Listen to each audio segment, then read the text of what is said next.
Assalamualaikum warahmatullahi wabarakatuh. Nama saya Nisa Putri Hardianti, kelas 12 IPA 6, absen 5. Saya akan mempresentasikan PKWU mengenai materi budidaya unggas betul. Yang pertama ada, cobalah kalian cari di internet kelebihan dan kekurangan protein hewani dibandingkan dengan protein nabati.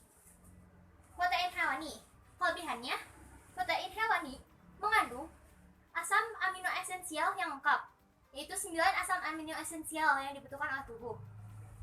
Yang kedua, selain mengandung asam amino esensial, protein hewani juga mengandung vitamin B12. Kekurangannya dari protein hewani adalah memiliki kandungan lemak dan kolesterol yang tinggi, sehingga apabila dikonsumsi secara berlebihan akan menyebabkan kegemukan serta tidak baik untuk jantung. Kedua, kebanyakan protein hewani mengandung kadar sodium yang tinggi, sehingga dapat memicu tekanan darah tinggi karena tingginya kadar sodium. Adapun kelebihan dan kekurangan dari protein nabati, yang pertama, kelebihan protein nabati mengandung banyak vitamin dan mineral seperti karbohidrat, serat, vitamin, dan lain sebagainya. Kedua, menurut Dr. Colin Campbell, protein nabati adalah protein berkualitas tinggi karena protein nabati dapat menurunkan risiko penyakit kanker. Adapun kekurangan dari protein nabati adalah bahwa protein nabati ini tidak memiliki asam amino esensial yang lengkap. Kedua, jika hanya mengonsumsi protein nabati saja, maka tubuh akan rentan kekurangan sejumlah asam amino esensial yang diperlukan. Nah, itu dia mengenai nomor 1. Sekarang mengenai nomor 2. Sebutkan dampak positif dari kegiatan budidaya sehingga menghantar suatu bangsa menjadi bangsa yang mandiri, terkhusus untuk budidaya ternak.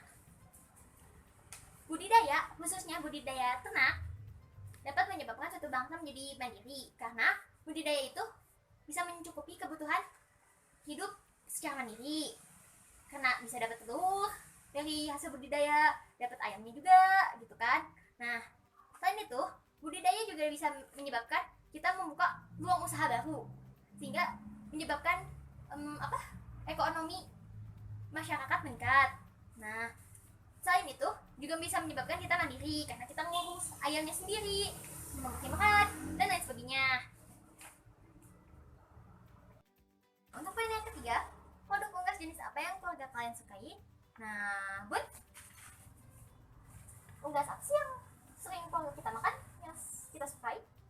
Unggas yang sering dimakan sama keluarga kami adalah unggas jenis ayam, terutama ayam goreng ya, kita suka bikin ayam goreng. Terus yang kedua adalah telurnya biasanya kita balado, jadi yang paling kita makan ya ayam, unggas jenis ayam, bisa di ayam goreng atau di telur di balado. Nah, begitu pemirsa, kita telah selesai bincang-bincang bersama ibu saya.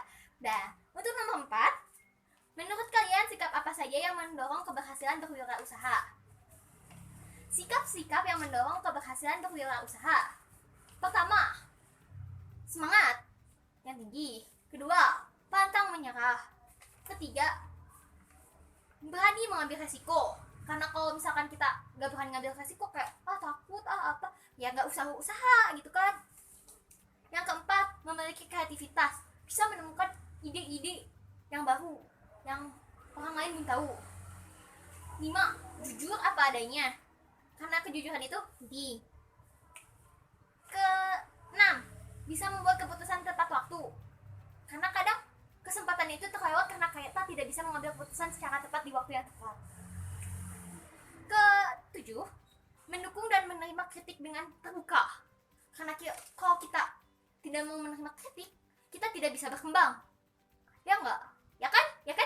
Nah, soalnya saya juga mengalami. Ke-8, optimis dalam segala hal, jalanin aja dulu gitu, siapa tahu cocok. Ya, itu dia yang keempat. Sekarang yang kelima, apa peluang dan tantangan dari budidaya unggas betul? Pertama, peluangnya, peluang budidaya unggas petelur saat ini masih sangat tinggi. Kenapa? Karena sekarang pun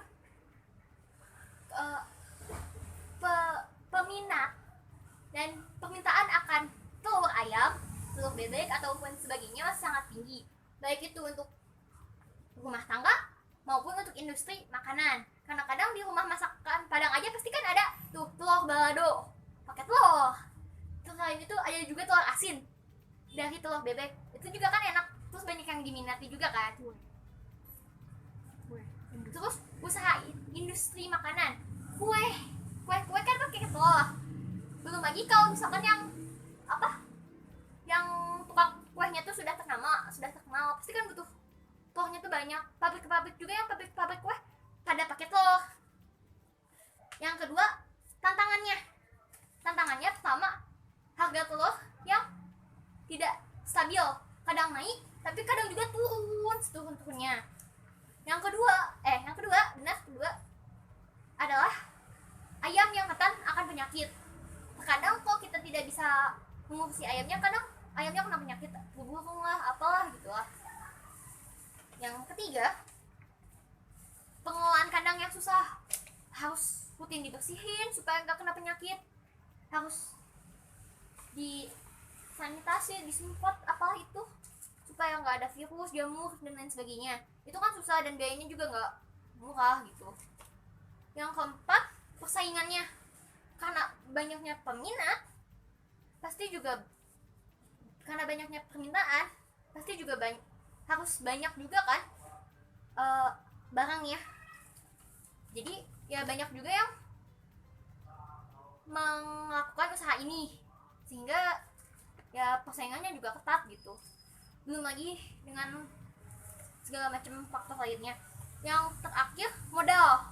Nah, buat ternak ayam itu modalnya nggak sedikit, banyak. Buat beli ayamnya, buat bikin kandangnya, buat beli pakannya, ternaknya, apalagi kalau ingin yang berkualitas gitu kan. Terus buat vaksinasi, ya kan, vaksinasi nggak murah. Terus juga buat pemeliharaan kandang, semprot segala macem, ya biayanya nggak murah. Nah, itu dia yang kelima. Sekarang yang keenam, catatlah jenis dan ciri-ciri unggas petelur yang ada di sekitarmu. Di sekitar rumah saya adanya tuh ayam sama bebek. Seperti yang kita tahu, ayam dan bebek itu sama-sama punya kakinya dua, terus berbulu bertelur, kayak iyalah kan unggas petelur.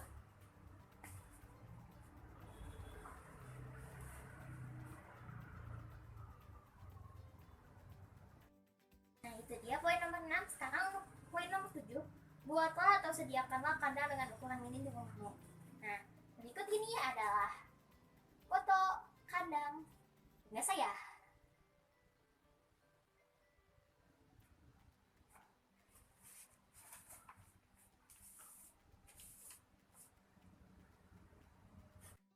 Selanjutnya poin yang ke-8. Pakan apa yang kalian gunakan? Untuk pakan kami menggunakan dedak, atau bahasa sininya uut, atau bisa juga pakai nasi sisa atau makanan sisa, atau juga mungkin jagung. Sementara untuk yang masih kecil, anak ayamnya, kita pakai layar, bisa dibeli di toko pakan.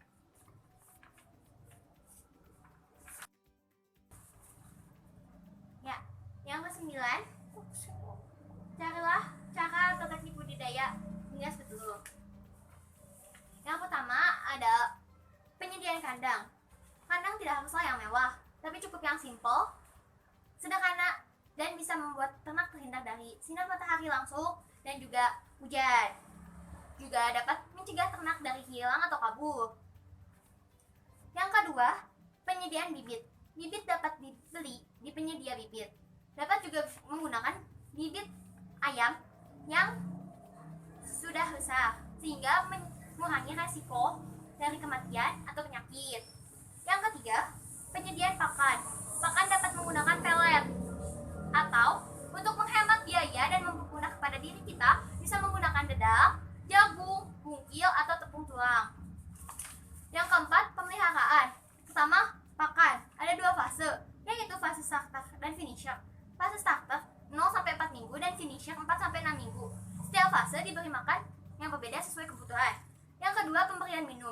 minum dapat diberikan dengan menyediakan air yang bersih di dalam wadah yang steril dan bersih.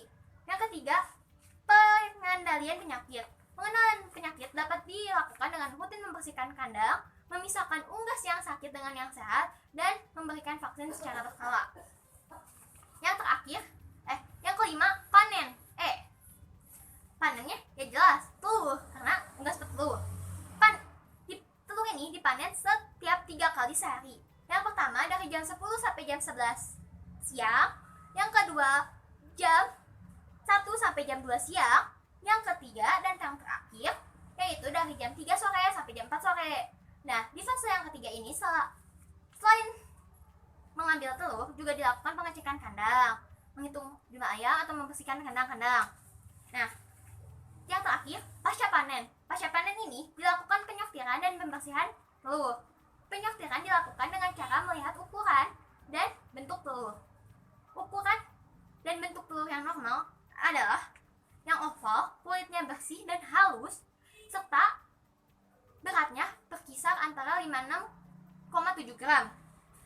Nah, setelah disortir, telur ayam ini dibersihkan, lalu dikemas dan siap untuk dikirim.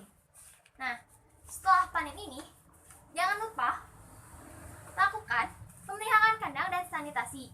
Kandang harus rutin dibersihkan setiap hari dan juga jagalah kebersihan lingkungan sekitarnya. Yang terakhir, tentukan jenis unggas petelur yang akan kalian budidayakan. Saya akan membudidayakan ayam.